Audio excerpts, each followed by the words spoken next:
All right. Recently, over the weekend, we saw that California Governor Gavin Newsom, as we see on this headline right in front of me on the screen, vetoed a bill aimed at limiting the price of insulin. Right. I want you to keep in mind that Gavin Newsom is supposed to be the, when I say supposed to be, the Democrats don't really have a front runner that represents them. Right. And that needs to be made clear. Whereas when we're comparing them to the Republican Party, right? The Republican Party has about two people that define, most people who would call themselves Republican, right? We see Ron DeSantis and we see Donald Trump. You know, what do we see on the Democratic side? Well, we see Bernie Sanders, we see AOC, Nancy Pelosi is the Speaker of the House. We see much more than that, basically, right? We've seen multiple presidents that people feel represent them very well. And we just see lots of Democratic senators, House representatives, and candidates that people love to death. Like even RFK Jr. Lots of people just loved him when he was running on the Democratic ticket before he started to run as an independent, right? But I want it to be made clear that Gavin Newsom here, it's obvious that in 2028, most likely, he's going to be running for election under the Democratic ticket, right?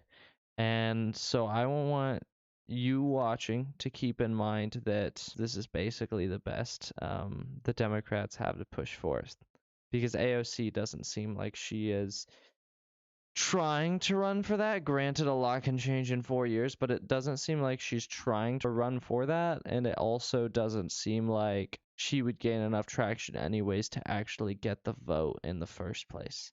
Because you have to take into account you need somebody who's going to appeal to moderates, right? So this is where this bill gets really interesting, though, because if we've been paying attention, right, California recently announced they were going to start making their own insulin. That would be priced at $30, as we see right there, right? And we recently saw that, the government was basically going to sell it as close to cost as you could get. If not, it was cost. That's kind of getting caught up in the semantics. But they were going to make $30 insulin that's the same quality as every other insulin you're going to get here. In the same way that how we see that Americans are buying their insulin from Mexico and buying their insulin from Canada because of how high American companies are charging for their insulin, right?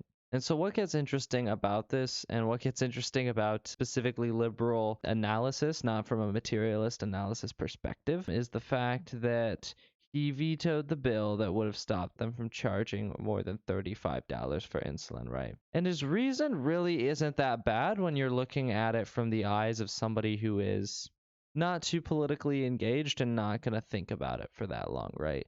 Because let's just be honest, most things that we see that go on in politics typically are they're right in front of you for a quick second and then gone, right? Because we also aren't really taught to think this way. Most people don't sit back and say, hey, what did I just read?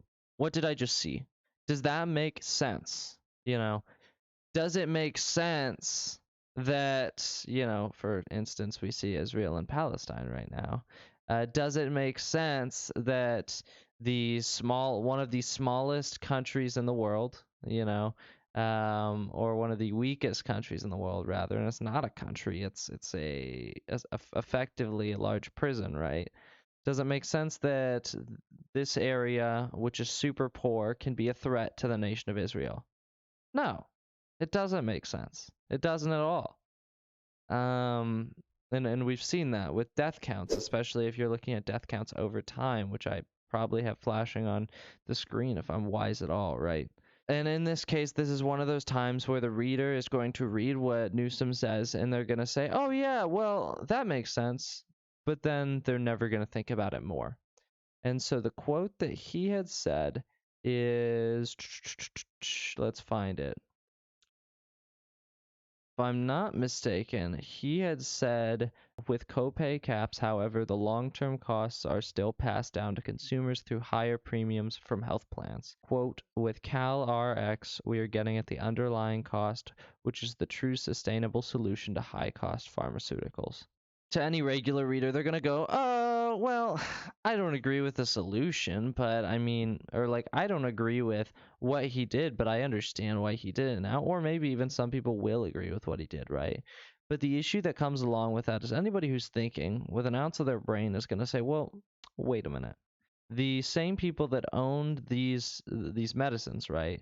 Insulin, cancer medicines, AIDS medicines, STD medicines, whatever, right? Any medicine. Any medicine that people need to live and to exist.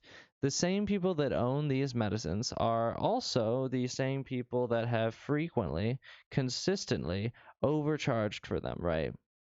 They don't go into a boardroom and they're like, all right, our goal is to make, we're just going to keep everything at 30% profit all the time. They don't do that. They say, how high can we get it? How much profit can we make for the shareholders this quarter?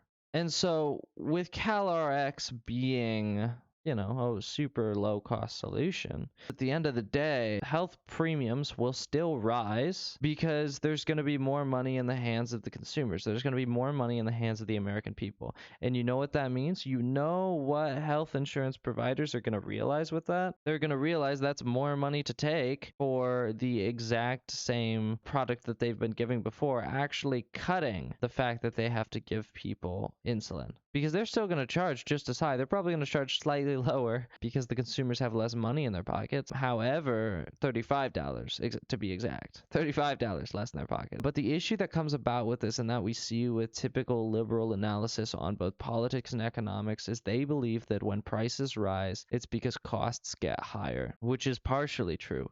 But the issue is that we need to also realize, especially when it comes to necessities, capitalists are going to charge as high as they want to charge because they can, because their goal isn't, once again, they don't wake up every day and say, okay, my goal's to make 30% profit today. No, that's not what's going on.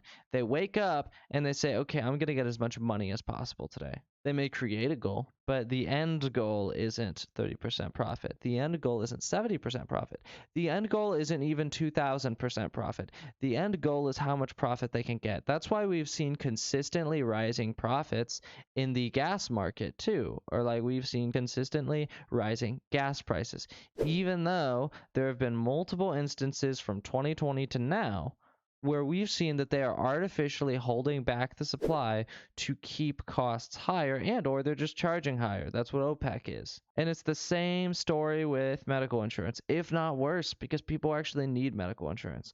So the only way to get health insurance premiums to lower is to say, hey, you can only make 30% profit. You can only make 40% profit, whatever. It's not by making the costs lower for the companies themselves. Because from where I'm standing, right, is the companies are going to see that the taxpayers, instead of having $300 less in their pocket for insulin, they're going to see that they have $30 less. And then they're going to say, okay, well, they saved $270, so we'll just add that to our insurance plan and then cut our insulin plan and make more money than we were going to before. Because our inefficient process costed us, like, let's say $40, worst case scenario. And so from where any materialist is going to be standing is this is not going to benefit anything at the end of the day, because there's no cap on how high insurance premiums can cause. And the only real solution that we'll ever see to this is putting a cap on profit. It's putting a cap on the percentage.